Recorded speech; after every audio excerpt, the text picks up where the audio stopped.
Hey guys, I got a little steel bar here, and this steel bar is probably, $5, something like that.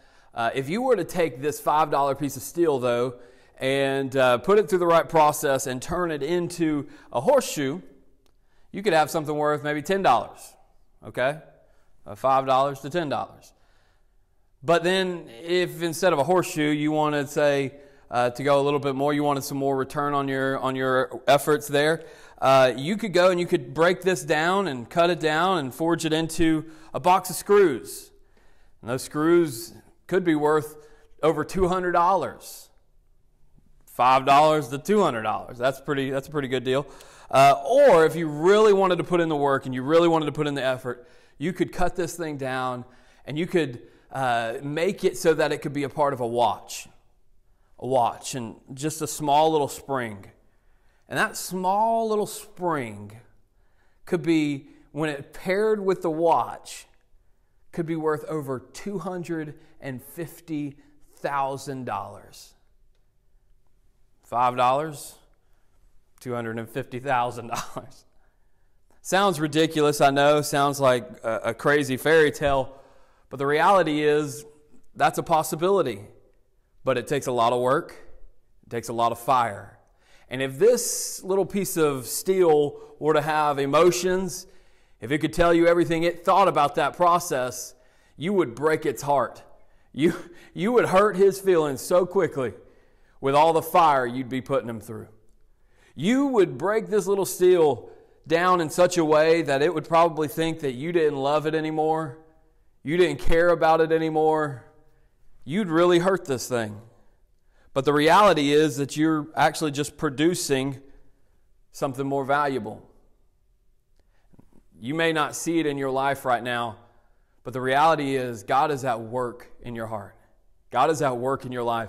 And as you look at your life, you may say, you know what, I don't see where God is doing anything. Matter of fact, I'm even questioning whether or not God actually loves me right now because of everything that I'm going through. I want to encourage you. Listen, David went through similar emotions, I'm sure. As he was hiding from his son Absalom, who had taken the throne. Had gone in and for years was undermining David, and David didn't know this, but he's working with the people, and he built up such a following with the people of Israel that there came a day where he was able to actually go in and say, I am now going to be king. And he took the throne from David, and David and his men had to flee the kingdom. And they were in hiding, and I'm sure it seemed like the end for them. And if you read through that story, you see moments where David even talked like maybe he felt like God was doing this to him. Maybe he felt like, there was nothing, no hope left. But he ended up writing a psalm that gave us a peek into his heart. And I'm not sure if this came after and he just kind of realized these things and he wrote it afterwards, or maybe it was there while he was hiding out and sleeping in a field somewhere. But he said in Psalm 3, verse number 1, Lord, how they have increased who trouble me. Many are they who rise up against me. Many are they who say of me, there is no help for him in God. Selah. Listen, the first thing I want you to realize, in times of trouble, okay, a few things you need to know. But the first thing is this: in times of trouble, the enemy speaks loud, speaks lies, and speaks often. Your enemy is not going to back down when you feel tired. Your enemy is not going to back off when you seem emotionally distressed. Oh, maybe we're pushing her too hard. Maybe we've got him up against a corner and we should just back off. The enemy doesn't think that way. The enemy wants to break you and destroy you. He wants to discourage you. And maybe you're at school and you're overwhelmed with some of the things you're having to do, or maybe you're at work, or maybe you're at home, and it could be a relationship, it could be a friendship, it could be anything, but you are there and you're going through trouble and you're saying, how did this happen? How is this happening? David was going through the same thing, man. What are all these people? Where did this come from? How all of a sudden all these people that I thought we were good and they are all against me?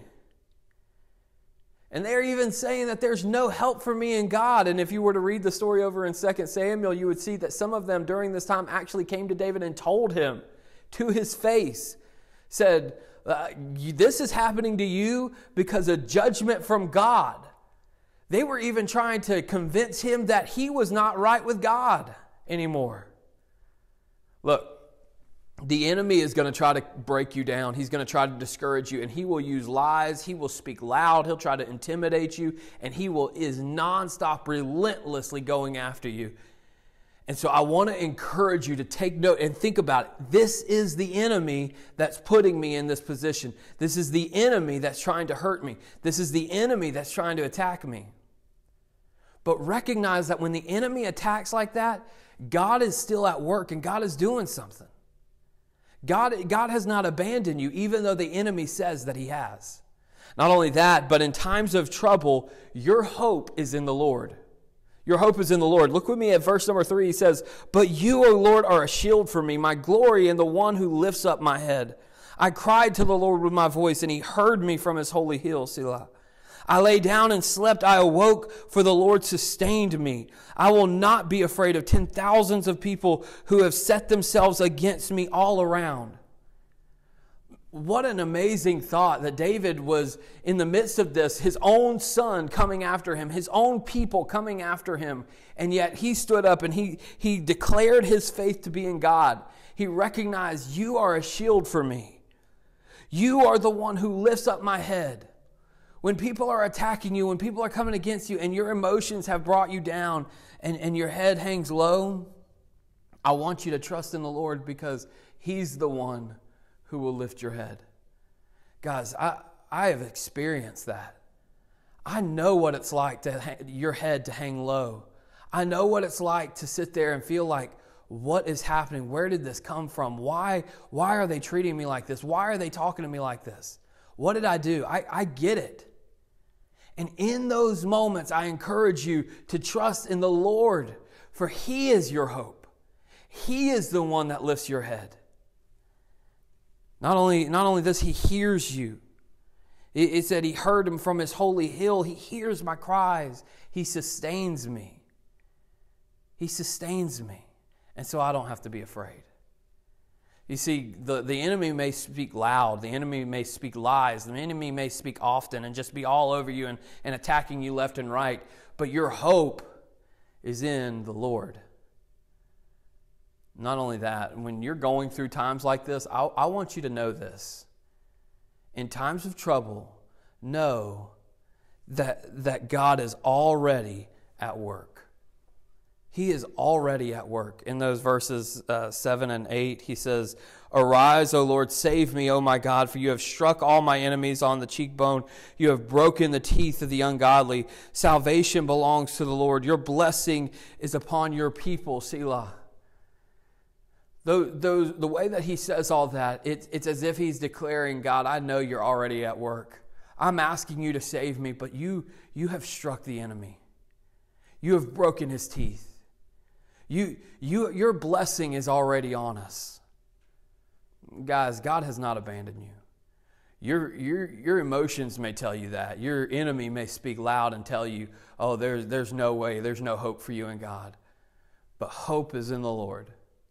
And he is already at work in whatever it is that you're dealing with. He may be taking you and you may feel like this is your life, this little bar. And you may not understand why you're going through the fire, why you're going through the trouble, why you're going through all the heartache. But the reality is God is trying to make something better of your life. God is trying to bring something better out of it. You just need to trust him with that. He's already at work.